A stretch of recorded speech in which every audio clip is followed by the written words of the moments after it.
Então, formalmente, queria apresentar a vocês o professor David Paiva Costa Tangerino, graduado na Faculdade de Direito da Universidade de São Paulo, tão querido, tão respeitado por todos nós, que agora acaba de acolher o Zé Carlos lá no grupo de Emílio, também com doutorado. E o professor possui graduação, mestrado e doutorado em Direito Penal e Criminologia pela Universidade de São Paulo. Participou de uma bolsa na Alemanha, é professor da Universidade do Estado do Rio de Janeiro, membro dos conselhos editoriais da Revista Brasileira de Ciências Criminais, Última Ratio Sistemas, é coordenador de pós-graduação do IBCCRIM, tem uma enorme experiência na área de Direito Penal e Criminologia e atua principalmente no Direito Penal Econômico e na Criminologia. Portanto, eu hoje aqui sento, mais uma vez, como sentei na aula do professor João, sento como aluno e entrego a tua, professor, renovando os nossos agradecimentos pela abertura na sua agenda. Muito obrigado. Boa tarde a todos, então. Muita satisfação que eu compareço aqui a convite dos professores.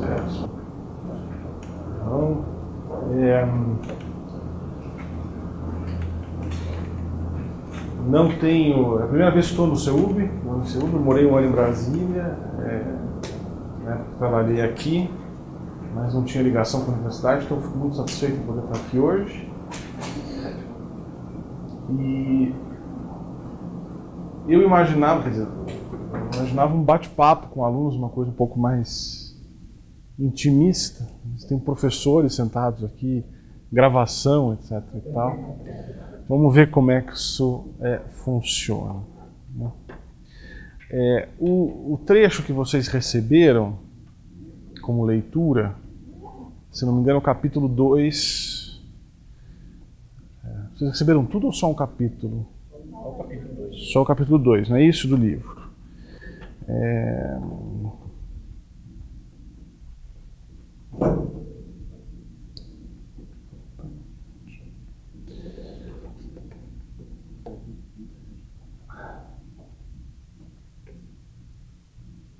Na negociação dos temas dessa conversa de hoje, né, o professor Edson pediu para eu falar alguma coisa sobre relação de direito penal e criminologia, né?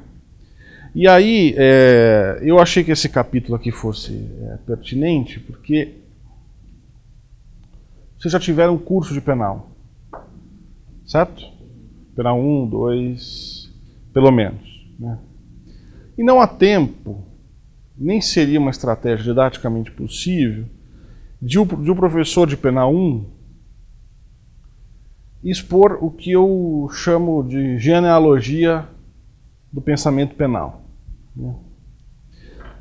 E é um pouco isso que eu queria conversar um pouco com vocês hoje. Né? Nós conhecemos o direito penal como uma obra pronta, como algo absolutamente normal, presente no nosso cotidiano, etc. e tal. Mas nem sempre foi assim. E aqui não me interessa fazer uma história do direito penal, né, dos sumérios, dos gregos, dos romanos, na Babilônia. Não é por aí que me interessa. Né? Mas existe uma genealogia do pensamento positivo que vale a pena resgatar aqui.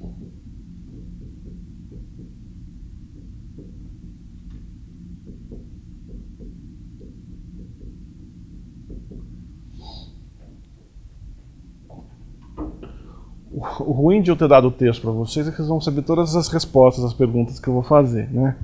Eu perco o recurso do método socrático aqui, né? De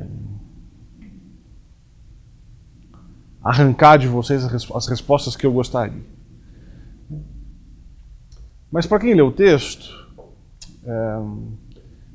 quem for pegar o manual do Zaffaroni, né? Acho que eu uso exatamente esse exemplo no texto. O Zaffaroni fala alguma coisa como: na China antiga, né, o direito penal chinês punia o estupro com a castração. Eu pergunto a vocês: havia direito penal na China antiga? Não. Por que não? Não está certo, mas por que não? Por que você se animou a dizer não?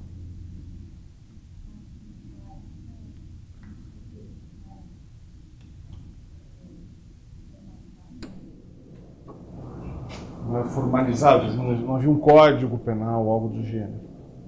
Bacana. Não é fazer tão estruturado, eu tinha um pensamento cultural e parece que tem um caráter meramente vingança, né? No direito penal, pelo menos, seu discurso vai ser muito mais do que isso, né? Socializar, educar. Tinha um déficit de legitimação, era só uma vingança, só uma aplicação de uma punição. O que mais? Por que não era penal? Ou porque era penal? Eu entendo que sempre tinha um direito penal, só que uma definição diferente da que a gente tem hoje. Daí no seu trabalho fala do estudo, da construção da ideia de culpabilidade, etc. E que ao longo da história essa concepção foi evoluindo, né? Questão de dor, questão de culpa. Então, formalmente, acho que sim, teria sim um direito penal. Só que não é na mesma interpretação que a gente tem hoje. Então, por que vocês acham que um sujeito absolutamente erudito, conhecedor do direito penal como ninguém, como o Zaffaroni, se refere a um direito penal? Vamos desvincular do Zaffaroni para não ficar tão pesado, né? Por que é que eu digo, né, castração para estupro é direito penal? Por que isso é direito penal? Uma pena. Uma pena? Que tipo de pena? O que você está entendendo por pena? A castração é uma resposta, né? Do delito que o sujeito cometeu. Então, na época, a gente não tinha sociedade, desde que o poder político lá, dizia que aquele sujeito que ficou uma norma, costumes pelo Estado, ele estava sujeito a uma sanção. E a sanção era ele ia para o corpo, uma castração, para que ele não voltasse a cometer o mesmo. E se eu dissesse que na China antiga o estupro era punido com multa? Isso é penal ou é civil? Aí é civil. Então, multa civil, dor é penal. É isso? Então, o que eu queria conversar com vocês hoje nem sempre foi assim. Nós estamos formados, estamos acostumados, estamos inseridos numa lógica que se cristalizou ao final do século XVIII, da qual o direito penal nunca mais se libertou. Então nós estamos acostumados com o binômio crime, pena aflitiva, outras infrações, pena pecuniária. E nós estamos tão formados, tão acostumados com essa ideia, que nós não conseguimos mais pensar fora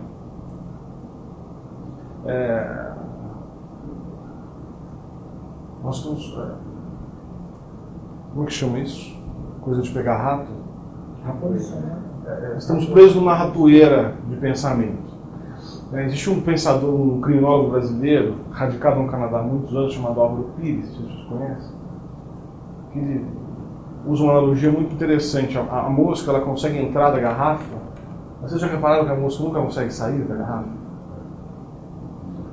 O modo como uma mosca enxerga o mundo, quando ela olha o funil da garrafa, ela não consegue ver ali uma saída. Então ela vai sempre mais para o fundo da garrafa.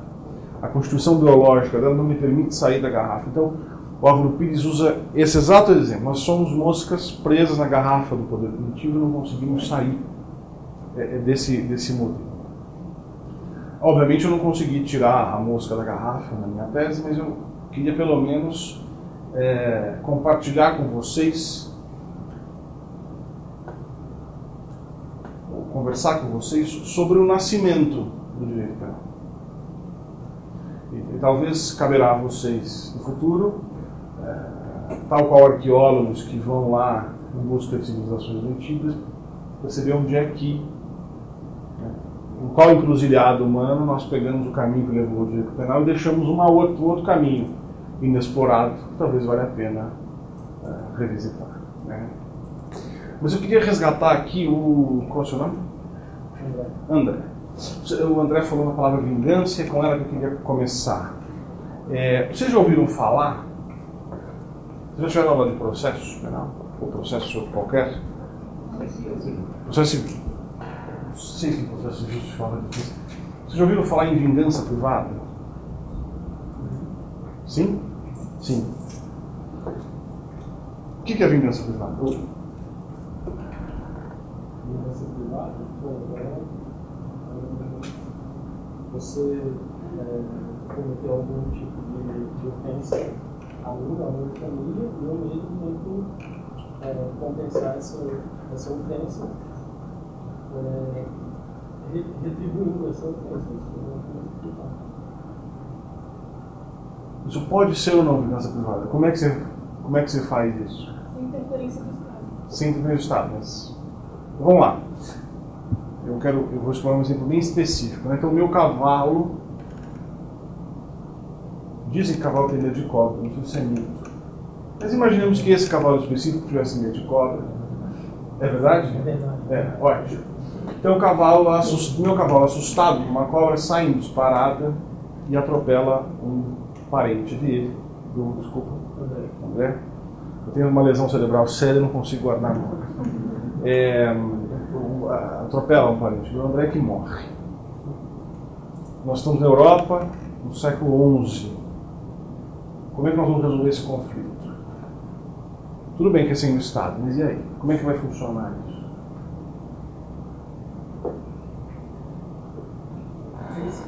Vamos lá. Ideias. Pode matar o cavalo. Pode matar o cavalo. Pode matar o dono do cavalo. Matar o dono do cavalo. Pode matar o parente algum cavalo. Isso é muito criativo. Mas acho que tantas propostas, eu acho que mostra justamente qual foi o problema da vingança privada, né? Que você não tem um limite, né, do quanto é proporcional. Você se sentindo lesado, você quer eliminar esse sentimento, puxa, assim, independente do que você tem que fazer. Se você matar a família inteira para se sentir... Mas lembra aquele filme brasileiro, como é que é? Que é um ciclo de vingança, um filme ambientado no Nordeste, acho que é o Rodrigo Santoro. Que filme é esse? Abril de Inspiração. Abril de Inspiração, né? Que era um ciclo de violência. Né? Antes de a gente explorar isso, embora você tenha razão, eu queria dizer uma coisa. Não era assim. Não era absolutamente assim. Até esse momento histórico, se o meu cavalo, assustado com uma cobra, matasse um parente do meu já esqueci. Ou se esse mesmo cavalo, assustado por essa mesma cobra, destruísse na correria, digamos, sei lá, uma pequena construção, um pequeno depósito, portanto, gerando o que hoje nós chamaríamos de um dano, um problema civil, esses dois conflitos eram resolvidos da mesma maneira. Eles eram resolvidos perante o juiz. Quando você diz que assim no Estado você tem razão, porque esse juiz, nesse momento histórico, não é aquele juiz que se substitui às partes e dá um provimento jurisdicional, ele é apenas uma pessoa que garante que na composição do conflito as regras serão observadas. Né? De certa maneira, ele é como um juiz de futebol. Né? Ele não decide quem ganha o jogo, ele só garante que durante o jogo as regras vão ser observadas. E por que se chama vingança privada? Esse juiz ele não garante que a execução da decisão seja feita. Então, a pessoa para quem ele decidiu a favor, que tem que ir atrás do direito das suas garantias. Pois é.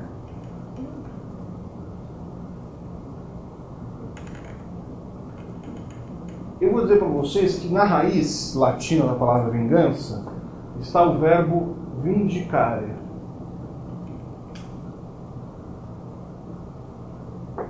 Vindicar lembra uma palavra muito natural no nosso vocabulário jurídico. Reivindicar. Mas rei, você já sabe o que é. O que é rei? O que é favor? O que é rei? Rem. Res. São todas as declinações da mesma palavra em latim. Coisa, a res pública, não é a coisa pública, a república. Então o que é reivindicar?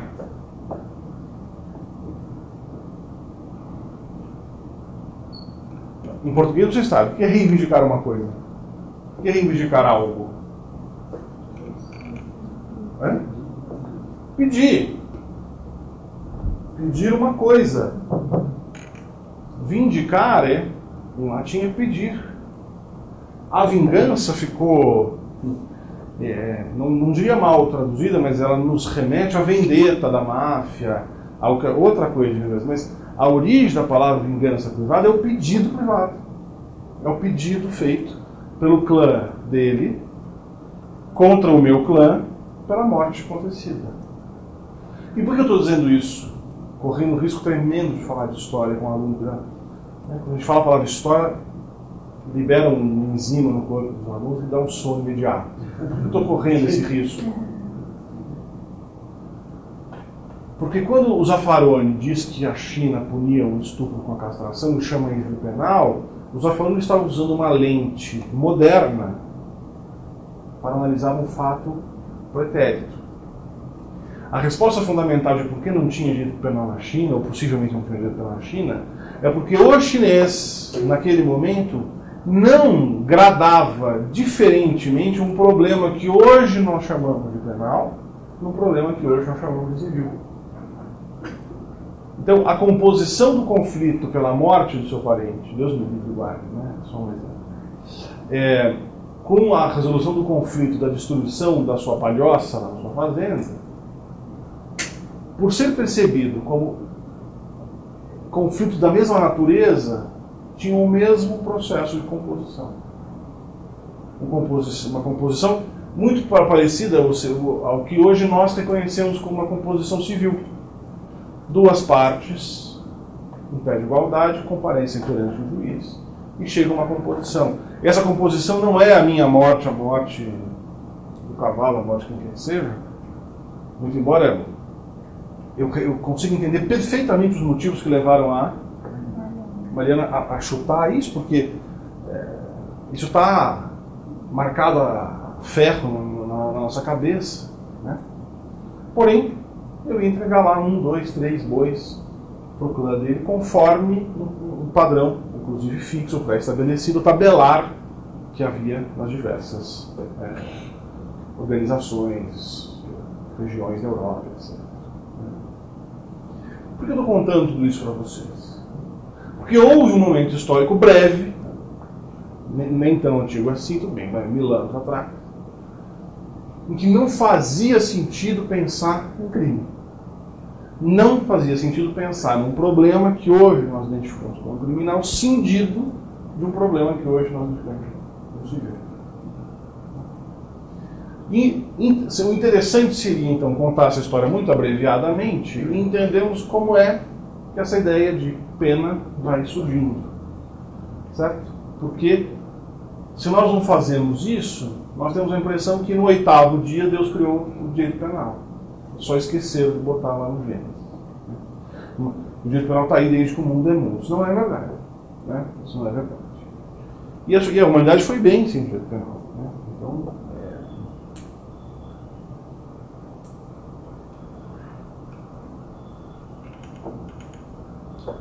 sensação de que eu estou esquecendo alguma coisa aqui. Mas vamos seguindo depois.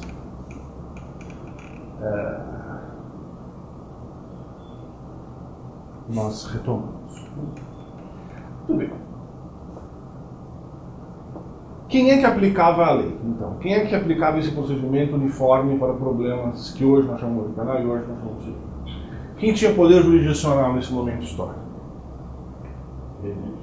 O rei tinha. Quem mais tinha? A igreja tinha, e não apenas para assuntos da igreja, assuntos eclesiásticos, né? Desde que o Pepino Breve recebeu, terras da igreja, a igreja teve inclusive poder temporal. Quem mais? Os senhores feudais. Esses são os mais importantes, né? Mas já havia lex mercator, que dava um poder de composição de conflitos para questões de comércio. As corporações de ofício tinham independência. Bom, havia, portanto, uma fragmentação jurisdicional enorme. Muitas pessoas podiam aplicar a lei. Como a gente conhece essa novela de trás para frente, nós não estamos vivendo o século XI, já sabemos que tudo isso acabou, né? Qual dessas jurisdições conseguiu se impor finalmente para aplicar a lei? O rei. O rei conseguiu se consolidar nessa posição. Né? Mas, antes disso, né, quais eram as duas formas, nesse momento histórico, de acumular riqueza? E aqui não é o Davi que está dizendo, é o Foucault. Né? Quais são as duas formas de acumular riqueza nesse momento histórico? Século XI, século XII. Não estamos no capitalismo. Não temos banco central, não temos emissão de moeda, não podemos contrair dívida com a FMI. Né? O papai do Estado é imposto. Mas o Estado não existe ainda. Não temos um Estado organizado capaz de arrecadar. Essa é a solução moderna para o abastecimento mesmo do cofre público, mas e até então?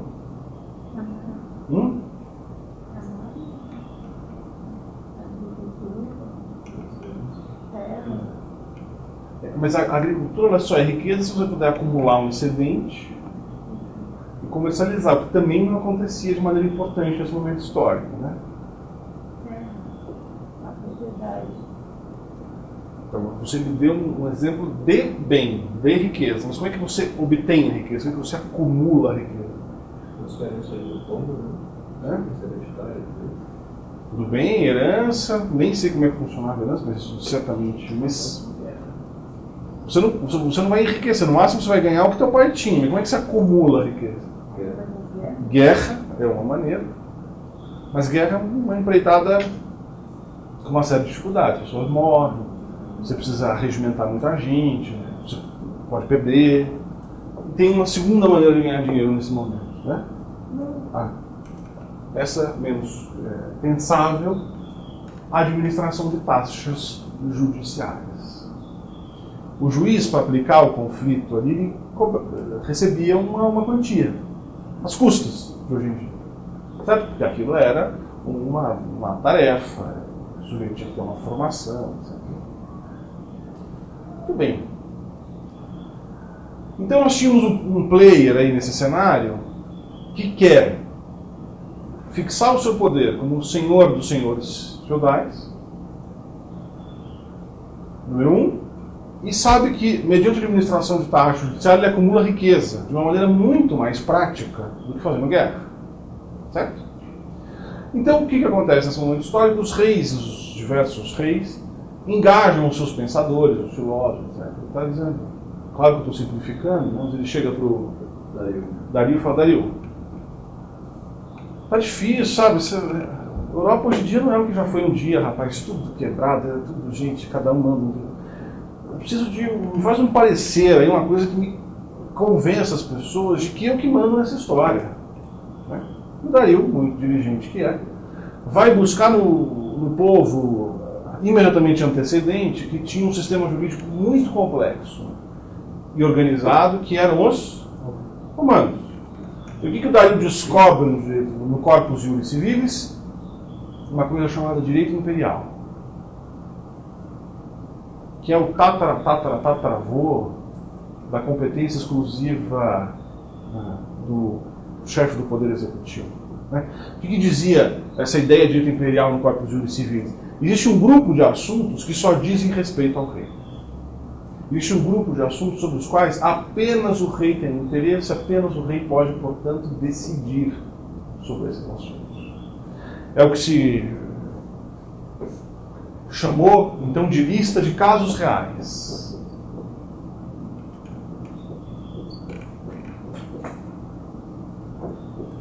Lista de casos reais. E o estudo do direito ele é apaixonante, né? Uma coisa vai remetendo à outra. Por que não é lista de tipos reais, ou de delitos reais. O direito romano não era um direito organizado em código, como a gente conhece. Né? O direito romano era totalmente casuístico. Curiosamente, ele é muito mais parecido com o sistema de common law hoje do que o nosso civil law. Era quase o sistema de precedente. O que tinha lá os glosadores e comentadores era a reunião de muitos casos, num corpo mais ou menos organizado. Então, casos reais é situações fáticas sobre as quais só o rei pode decidir. Em algum lugar aqui eu tenho... Vocês têm, portanto, vocês leram, né? Prefiro acreditar que vocês leram.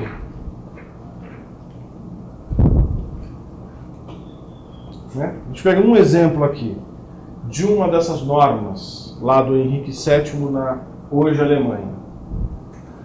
Então, o Dario vem com a ideia, eu faço lá uma normazinha dizendo, olha, homicídio, invasão, crime sexual, roubo, bruxaria e feitiçaria, só eu, rei, decido. Certo? Deixa eu pegar um rapaz aqui. Qual que é o seu nome? Então, o Pedro, que é o bispo da região, fala, tá bom, esses casos só o rei decide. Né? E 2 ou 3 senhores feudais importantes lá falam, não, tudo bem, só o rei decide. Bom, a matemática aqui é simples. Eu falei, esses casos só eu decido. Todo mundo concordou. E eu comecei a ganhar dinheiro na administração desses casos. Acumular riqueza. Né? Pergunto a vocês. Vocês acham que a lista de casos reais aumenta ou diminui? Aumenta. Claro que a minha jurisdição vai se fortalecendo, ao mesmo tempo eu ganho dinheiro. Certo? Então, continua aqui. Rapidamente o número avança para invasão de propriedade privada, traição, falsificação de moeda, falso adultério, relação sexual extraconjugal, alteração de fronteira, destruição dolosa de árvores, etc.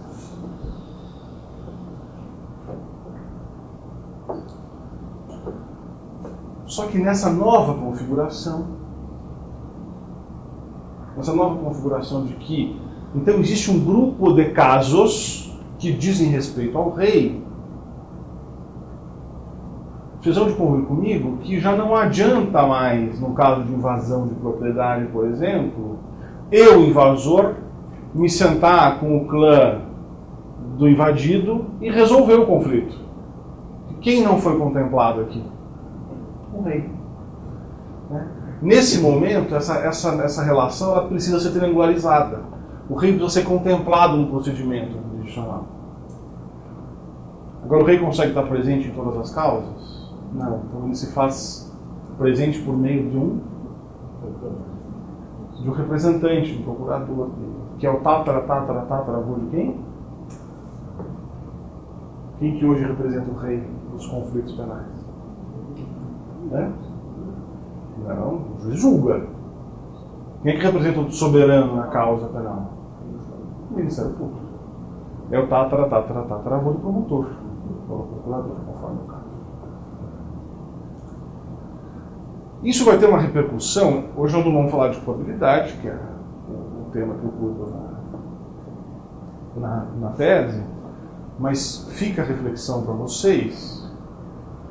Se a gente pensar no espelho, né? Conforme o direito penal vai se autonomizando, vai se existindo diferente de outros ramos de direito, de maneira igualmente reflexa, vai crescendo a necessidade de um conceito de culpabilidade. Certo? Porque nesse momento histórico que a gente colocou como ponto zero, pouco importa. Não há um juízo valorativo sobre o fato que hoje a gente reconhece como penal. O cavalo se assustou, matou o sujeito, vai ter que dar 2 bois. Simples assim. Por que eu escolho de propósito o problema do cavalo? Por que o cavalo hoje, um exemplo com o cavalo hoje não caberia no direito penal brasileiro?